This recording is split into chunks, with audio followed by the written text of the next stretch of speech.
الحمد لله نحمده ونستعينه ونستغفره ونؤمن به ونتوكل عليه ونعوذ بالله من شرور أنفسنا ومن سيئات أعمالنا من يهده الله فلا مضل له ومن يضلله فلا هادي له ونشهد أن لا إله إلا الله وحده لا شريك له ونشهد أن سيدنا ومولانا محمدا عبده ورسوله أما بعد فأعوذ بالله من الشيطان الرجيم بسم الله الرحمن الرحيم الذين آمنوا ولم يلبسوا إيمانهم بظلم أولئك لهم الأمن وهم مهتدون وقال النبي صلى الله عليه وسلم اتق الظلم فإن الظلم ظلمات يوم القيامة أو كما قال عليه الصلاة والسلام۔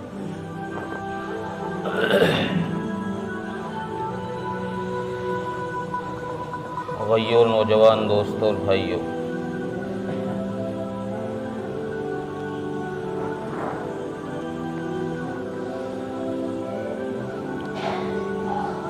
اس آیت کریمہ میں اللہ تبارک و تعالیٰ نے ایک ایسے گناہ کا تذکرہ کیا ہے جس گناہ کے اندر ہم سب مبتلا ہیں۔ ہمارے معاشرے کے اندر اس برائی میں کوئی نہیں بچا ہوا، اس برائی سے، کیا نمازی، کیا بے نمازی، کیا حاجی، کیا غیر حاجی، ہر آدمی اس برائی کے اندر مبتلا ہے۔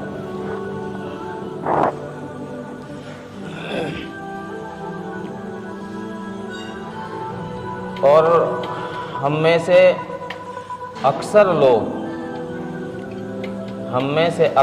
لوگ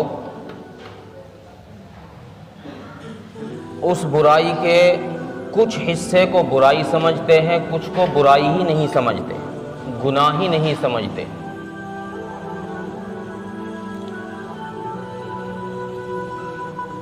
جس کو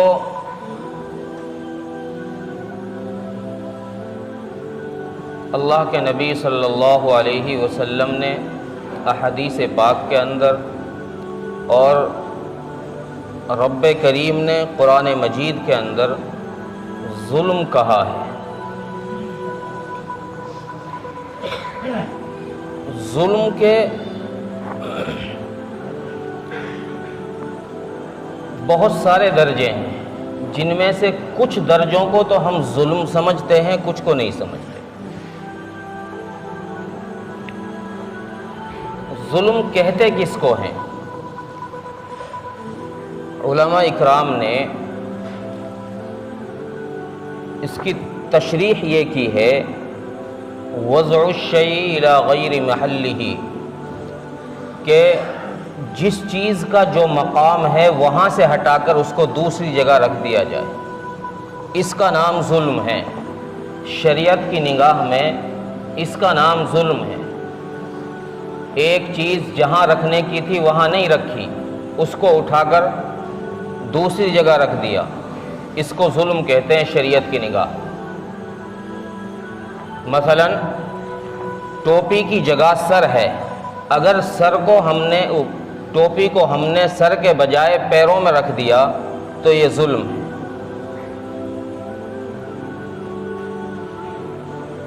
اسی طریقے سے جس چیز کا جو مقام ہے، جہاں اس کو رہنا چاہیے، جو اس کی جگہ ہے، وہاں سے اگر وہ چیز ہٹ گئی تو پھر وہ ظلم میں داخل ہو گئی۔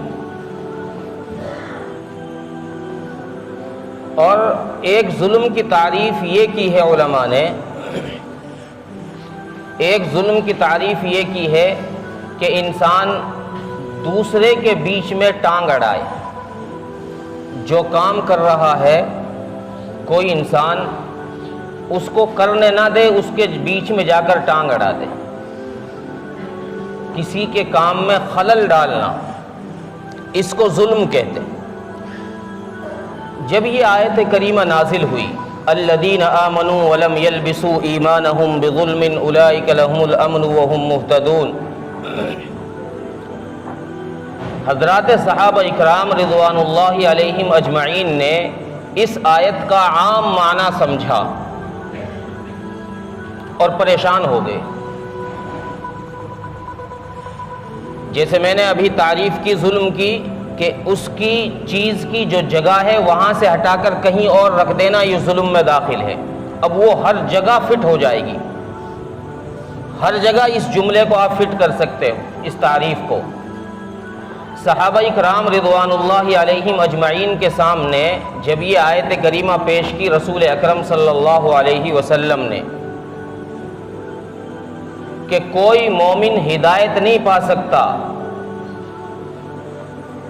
اس حال میں کہ اس کے ایمان کے ساتھ ظلم مل رہا ہو، ظلم شامل ہو۔ وَلَمْ يَلْبِسُوا إِيمَانَهُمْ بِظُلْمٍ أُولَئِكَ لَهُمُ الْأَمْنُ وَهُمْ مُهْتَدُونَ، کہ نہ وہ امن پائیں گے نہ وہ ہدایت پائیں گے جن کے ایمان کے ساتھ ظلم مل رہا ہوگا۔ تو صحابہ کرام رضوان اللہ علیہم اجمعین بے چین ہو کر، پریشان ہو کر رسول اکرم صلی اللہ علیہ وسلم کی خدمت اقدس میں حاضر ہوئے اور عرض کیا یا رسول اللہ اس سے تو ہم میں سے کوئی نہیں بچ رہا، کہیں نہ کہیں جا کے ہم سے ظلم ہو رہا ہے، اس سے تو ہم نہیں بچ پا رہے، تو اس کا مطلب ہم ہدایت یافتہ نہیں ہیں، ہم امن والے نہیں ہیں، ہمیں امن نہیں دیا جائے گا، ہمیں ہدایت نہیں دی جائے گی۔ رسول اکرم صلی اللہ علیہ وسلم نے صحابہ اکرام رضوان اللہ علیہم اجمعین کی اس تڑپ کو دیکھ کر آپ نے ارشاد فرمایا، صحابہ کو تسلی دی اور فرمایا کہ کیا تم نے حضرت لقمان کا قول نہیں سنا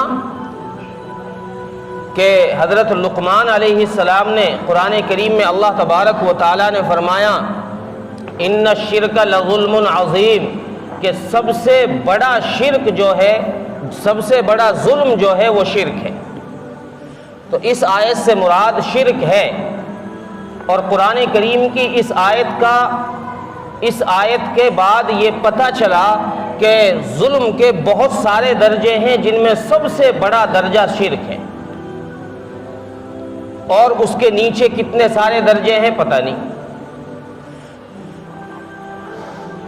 اب ہم اس دنیا میں جب غور کرتے ہیں تو دو گناہ جن کو ظلم کہا گیا ہے احادیث پاک میں ایسے ہیں کہ جن کی سزا آخرت میں تو ہے ہی، آخرت میں تو اللہ تبارک و تعالی ہر گناہ کی سزا دیں گے، ہر نافرمانی کی سزا دیں گے، ہر ایک کو سزا دیں گے، چاہے معاف کر دیں الگ چیز ہے، لیکن ضابطہ دستور اللہ کا یہی ہے کہ نافرمانی پر سزا دی جائے گی۔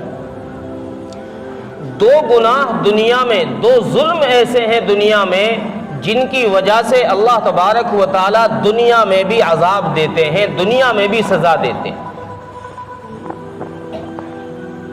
ایسا نہیں ہے کہ آخرت میں، ان گناہوں کی سزا آخرت کے علاوہ مرنے سے پہلے اللہ تبارک و تعالیٰ دنیا میں بھی دیتے ہیں۔ ان میں سے ایک گناہ ہے حقوق العباد کا، کہ بندوں کے اوپر ظلم زیادتیاں کرنا، ایک دوسرے کا حق مار لینا، بھائی بھائی کا حق مار لیتا ہے، بھائی بہنوں کا حق مار لیتا ہے، پڑوسی پڑوسی کا حق مار لیتا ہے، اور اس حق مارنے کو ظلم بھی نہیں سمجھا جاتا۔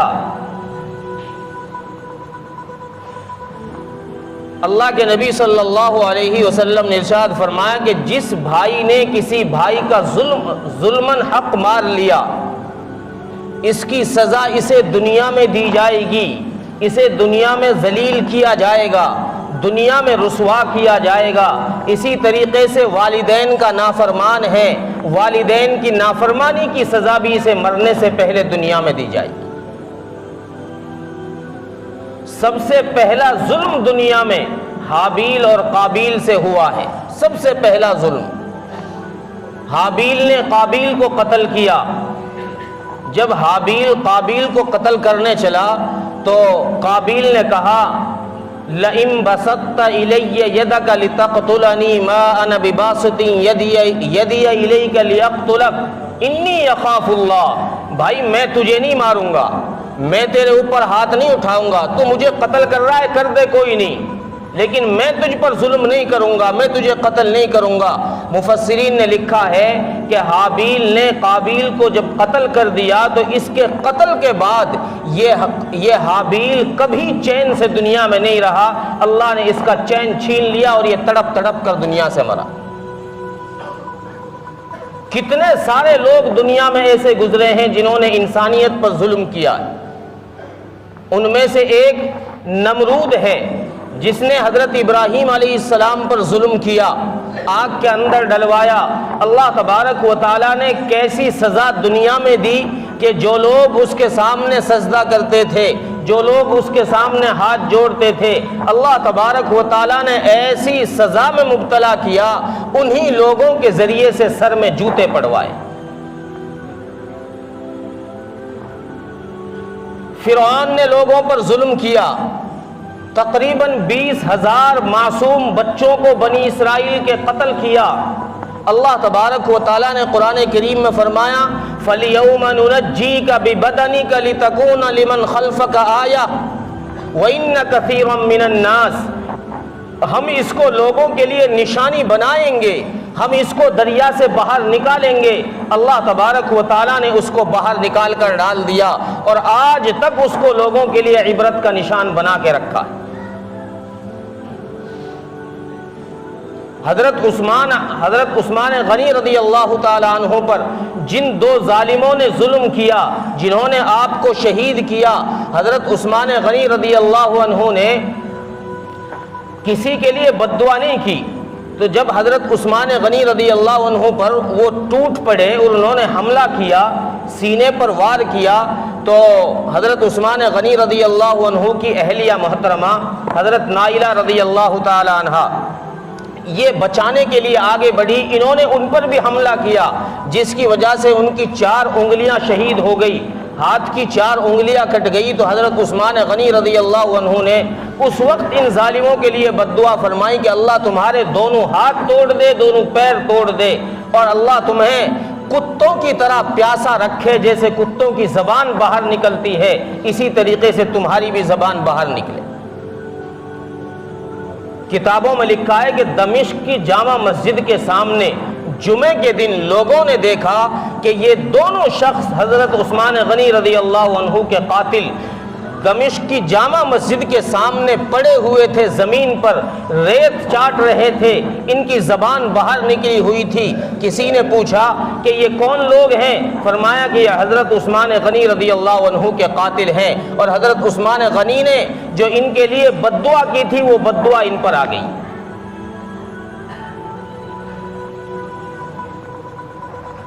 تو ظلم صرف یہی نہیں ہے، جیسے میں نے شروع میں عرض کیا، ظلم یہی نہیں ہے کہ کسی کا حق مار لینا اسی کا نام ظلم ہے۔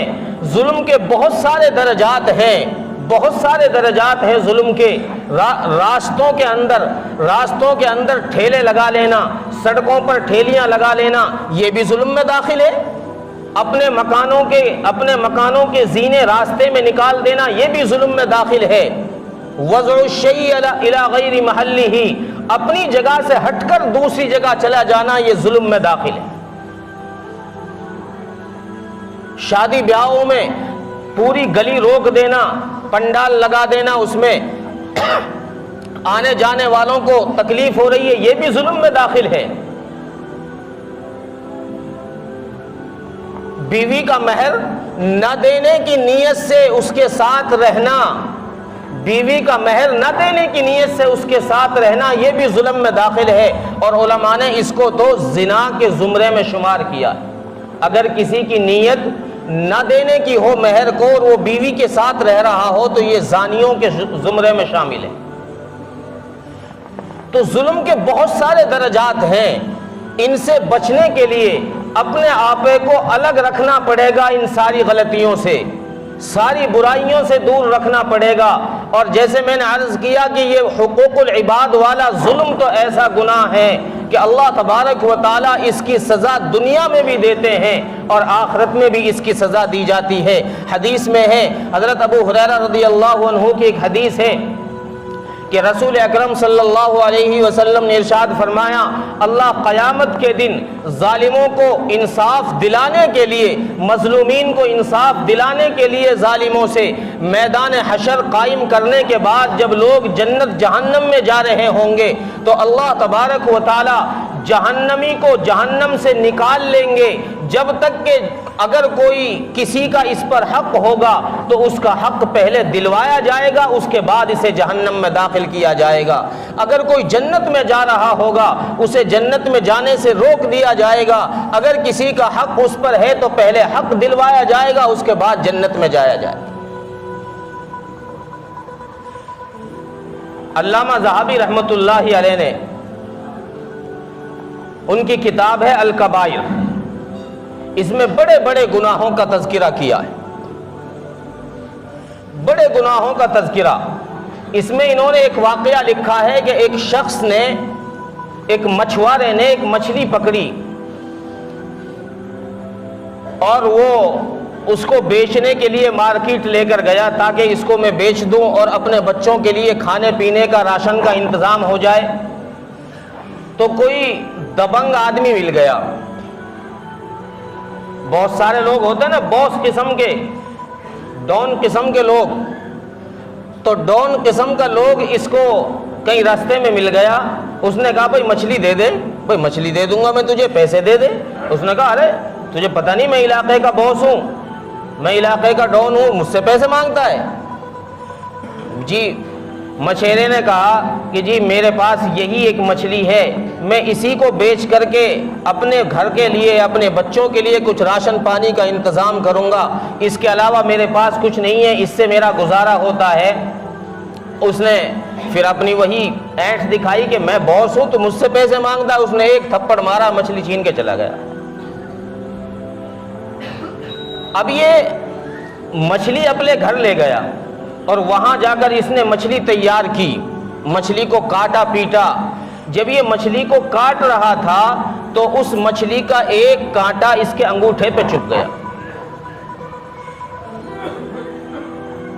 اب اس وقت تو کچھ محسوس نہیں ہوا، تھوڑی دیر کے بعد اس کے انگوٹھے سے خون نکلنا شروع ہوا، اس کے کچھ دیر بعد اس میں سے مواد نکلنی شروع ہوئی، پانی نکلنی شروع ہوا اور درد سے بے چین ہو گیا۔ اب یہ حکیموں کے پاس، طبیبوں کے پاس پہنچا علاج کے لیے کہ بھئی کوئی علاج کر دو، کوئی علاج کر دو۔ ڈاکٹروں نے، طبیبوں نے علاج کیا، حکیموں نے علاج کیا، لیکن اسے کوئی آرام نہ ملا۔ آخر میں آ کر طبیبوں نے اس سے کہا کہ بھائی اس بیماری کا کوئی علاج نہیں ہے، اس کا علاج یہ ہے کہ تجھے اپنا انگوٹھا کٹوانا پڑے گا، تجھے چھٹکارا مل سکتا ہے اس بیماری سے۔ اس نے کہا جی اس سے اچھا ہے، اس تکلیف میں مبتلا رہوں میں، اس سے اچھا تو میرا انگوٹھا کاٹ ہی دو تم۔ اس نے انگوٹھا کٹوا لیا، کچھ دیر آرام ملا، اللہ تبارک و تعالیٰ نے پھر آگے ہاتھ میں پھر درد شروع کر دیا، آگے پھر وہی چیز، وہی درد شروع، وہی پینک اس کے ہاتھ میں، اور یہ پریشان۔ اب اس کی ہتھیلی میں، انگلیوں میں ڈاکٹروں سے پھر یہ علاج کراتا پھرا، اسے پھر کوئی آرام نہ ملا۔ کسی ڈاکٹر نے پھر مشورہ دیا اسے کہ بھائی اس بیماری سے بچنے کا علاج یہی ہے کہ تجھے اپنا ہاتھ یہاں سے کٹانا پڑے گا۔ اس نے کہا جی یہاں سے کاٹ دو۔ یہاں سے ہاتھ کٹا، اس کے پھر آگے درد شروع ہو گیا۔ اب یہ درد اس کا بڑھتا ہوا کوہنی تک پہنچا۔ ڈاکٹروں سے پھر اس نے علاج کرایا لیکن کوئی آرام نہیں ملا۔ اس نے، ڈاکٹروں نے پھر اس سے وہی مشورہ دیا کہ بھئی تو اپنا ہاتھ اس سے کوہنی سے کٹوا لے تاکہ تجھے آرام مل جائے، ورنہ اس بیماری سے آرام ملنے والا نہیں۔ جتنی کوشش تھی ہم نے کر لی، دوائیاں لگا لی، ٹیبلیٹ دے لی تجھے، لیکن کوئی آرام نہیں مل رہا ہے۔ اب آرام کی شکل یہی ہے کہ تجھے اپنا ہاتھ کوہنی سے کٹوانا پڑے گا۔ اس نے کہا جی کوہنی سے کاٹ دو۔ اب ہاتھ کوہنی سے کٹ گیا، 3 دفعہ ہاتھ کٹا، اس کے اللہ تبارک و تعالیٰ نے پھر آرام نہیں لگنے دیا، چونکہ بیماری تو اللہ کی طرف سے آتی ہے، اللہ کے حکم سے شفا ملتی ہے، دواؤں میں شفا نہیں ہے۔ بعض دفعہ ہم نے دیکھا ہے وہی ٹیبلیٹ انسان کو شفا دے جاتی ہے اور اسی ٹیبلیٹ سے انسان کے ریئیکشن ہو جاتا ہے، وہی موت کا سبب بن جاتی ہے۔ تو پتہ یہ چل رہا ہے کہ ان دواؤں میں شفا نہیں ہے، شفا اللہ کے حکم میں ہے۔ اللہ کا حکم ہوتا ہے تو دوا شفا یاب ہو جاتی ہے، اللہ کا حکم نہیں ہوتا تو وہی دوا بیماری کا سبب بن جاتی، موت کا سبب بن جاتی۔ تو ڈاکٹروں نے اس سے مشورہ دیا کہ بھئی اب ہم نے پوری کوشش کر لی، پورے زور لگا لیے، لیکن تجھے شفا نہیں مل رہی ہے، ایسا کرو تم اپنا ہاتھ اب کھوے سے کٹوا لو، کھوے سے اپنا ہاتھ الگ کرا دو تاکہ یہ بیماری ختم ہو جائے۔ تو اس نے کہا جی ایسا کر لو، میرا ہاتھ یہاں سے کاٹ دو۔ اب آپ اندازہ لگاؤ وہ زمانہ، اتنا ٹیکنالوجی کا زمانہ نہیں تھا۔ آج تو یہ ہے کہ آپ کو انجیکشن لگا کر سن کر دیا جاتا ہے، بے ہوش کر دیا جاتا ہے، پتہ نہیں چلتا۔ وہ تو وہ زمانہ تھا کہ بغیر بے ہوش کیے ہی ہاتھ کو کاٹا جا رہا تھا، کتنی تکلیف کتنی ہو رہی ہوگی اس شخص کو وہی جانتا ہے۔ اب جب اس کا ہاتھ یہاں سے کھوے سے کٹا تو یہ اس ہاتھ کو کٹوانے کے بعد یہاں سے خون نکل رہا تھا اور یہ چلاتا پکارتا ہوا جا رہا تھا۔ راستے میں کسی اللہ والے سے اس کی ملاقات ہو گئی۔ اس اللہ والے نے کہا بھائی کیا بات ہوئی، کس نے ظلم کر دیا تیرے اوپر، یہ کس نے ہاتھ کاٹ دیا، کیا معاملہ ہوا؟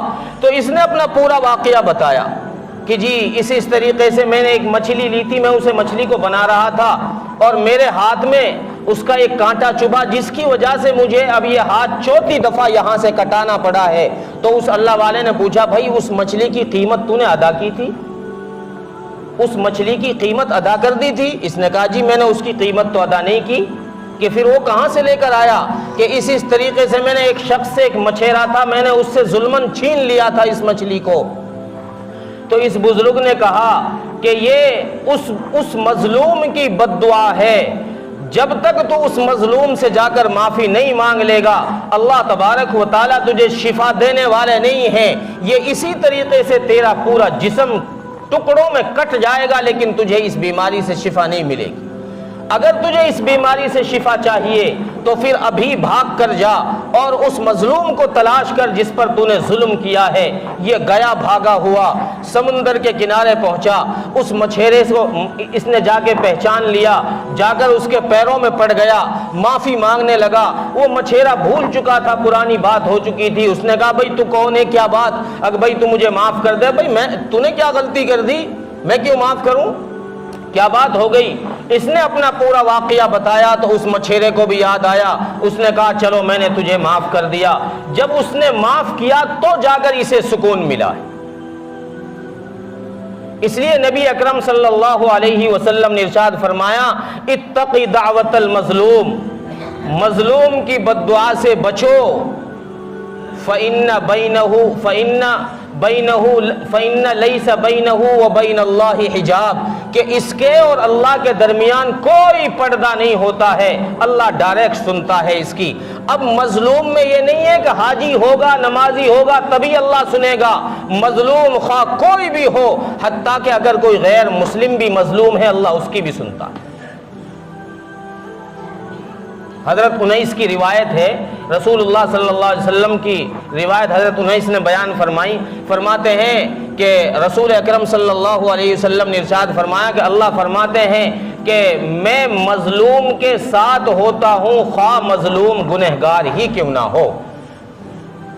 میں مظلوم کے ساتھ ہوتا ہوں خواہ مظلوم گنہگار ہی کیوں نہ ہو، ظالم پرہیزگار ہی کیوں نہ ہو، میں ظالم کا ساتھ نہیں دیتا، چونکہ میں ظلم کو پسند نہیں کرتا، میں نے ظلم کو اپنے اوپر حرام کر لیا ہے، میں نے اس ظلم کو اپنے بندوں پر مخلوق پر بھی حرام کر دیا ہے، اس لیے میں کسی پر ظلم کو برداشت نہیں کرتا۔ تو یہ ظلم ایسی چیز ہے کہ اس میں جو بڑی بڑی چیزیں ہیں ان کو تو ہم ظلم سمجھتے ہیں، جو چھوٹی قسم کی غلطیاں ہیں ان کو ہم غلطی نہیں سمجھتے، ظلم نہیں سمجھتے۔ خصوصاً حقوق العباد، جیسا میں نے شروع میں عرض کیا کہ بھائی بھائی کا حق مارے پڑا ہے، حاجی ہے، نمازی ہے، تہجد گزار ہے، اس کی نمازیں اور تہجد نہیں بخشوائیں گی جب تک کہ یہ اس بھائی کا حق نہیں دے دے گا۔ میں نے ایک حدیث بیان کی کہ اللہ تبارک و تعالی جنت میں ایک شخص جا رہا ہوگا اور ایک جہنمی شخص پکار کر کہے گا کہ اللہ میرا اس پر حق ہے، اللہ فرمائیں گے رک جاؤ، جنت میں نہ جاؤ، جب تک اپنے اس بھائی کا حق نہیں دے دو گے جنت کا داخلہ حرام۔ اللہ پہلے اس بھائی کا، اس جہنمی بھائی کا حق دلوائیں گے، دو اس کا حق۔ صحابہ اکرام نے پوچھا یا رسول اللہ وہاں تو مال بھی نہیں ہوگا، زمین جائیداد بھی نہیں ہوگی، حق کیسے دلوائیں گے؟ دنیا میں ماری تھی ہم نے اس کی زمین، اس کے مکان پہ قبضہ کیا تھا، زمین پر قبضہ کیا تھا، کھیت پر قبضہ کیا تھا، اب تو کھیت بھی نہیں ہے، مکان بھی نہیں ہے، حق کیسے دلوایا جائے گا؟ اللہ کے نبی صلی اللہ علیہ وسلم نے ارشاد فرمایا کہ اب زمین کا بدلہ اس کی نیکیوں سے دلوایا جائے گا، جن نیکیوں کی وجہ سے یہ جنت میں جا رہا تھا ان نیکیوں سے اس کا حصہ کاٹ کر اس جہنمی بھائی کو دلوایا جائے گا۔ اور اللہ کے نبی صلی اللہ علیہ وسلم نے ایک حدیث میں فرمایا سب سے بڑا مفلس میری امت کا وہ شخص ہوگا جو بہت ساری نمازیں، بہت سارے روزے، حج، صدقہ، خیرات لے کر جائے گا، احد پہاڑ کے برابر نیکیاں لے کر جائے گا، لیکن اس نے کسی کو گالی دی ہوگی، کسی کے تھپڑ مارا ہوگا، کسی کا حق دبایا ہوگا، کسی پر ظلم کیا ہوگا۔ یہ ظلم والے، حق والے آئیں گے قیامت میں اور اس سے اپنے حق کے مطابق اس کی نیکیوں میں سے نیکیاں لے جائیں گے، اس کی نیکیاں ختم ہو جائیں گی۔ جب اس کی نیکیاں ختم ہو جائیں گی، حق والے باقی رہ جائیں گے، تو اللہ تبارک و تعالی ان حق والوں کے گناہ اس پر لاد دیں گے، اس مفلس کو جہنم میں پھر پھینک دیا جائے گا اور اللہ تبارک و تعالی ان جن کے حقوق تھے ان کے حقوق ادا کروا دیں گے۔ تو اس لیے عزیز و بزرگوں دوستو، اگر کسی کے حقوق العباد میں سے کسی کا حق ہمارے ذمے ہے تو دنیا میں موت سے پہلے اس کو معاف کرا لے، ورنہ اللہ تبارک و تعالیٰ کے یہاں بھی بخشش کے دروازے بند ہیں ایسے شخص کے لیے۔